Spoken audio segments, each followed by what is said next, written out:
Hello বন্ধুরা, আমাদের আজকের পিকনিক হলো ঘুগনি। তো দেখো ঘুগনি রেডি হয়ে গেছে। তারপরে চলে এসেছে ঝুরি ভাজা, পেঁয়াজ, লঙ্কা, শসা, এগুলো কিন্তু কুচোনো হচ্ছে, কুচিয়ে খাওয়া হবে।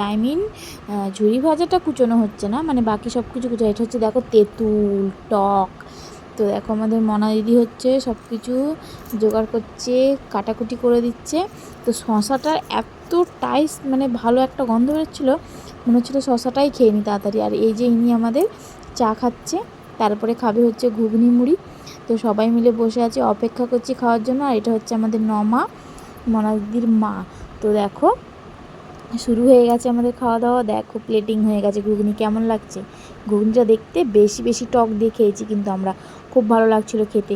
আবার খেয়েছি হচ্ছে রুটি দিয়ে, মানে পাউরুটি দিয়ে খেয়েছি আমরা। তোমাদের কেমন লাগে পাউরুটি দিয়ে ঘুগনি খেতে অবশ্যই জানাবে। আর দিদি কিন্তু খাচ্ছিলো মুড়ি দিয়ে, একটু একটু মুড়ি দিয়ে ও খেয়েছে, আর ঘুগনিটা শুধু খেয়েছে। দেখো কেমন লাগলো তোমাদের ভিডিওটা অবশ্যই কিন্তু জানাবে।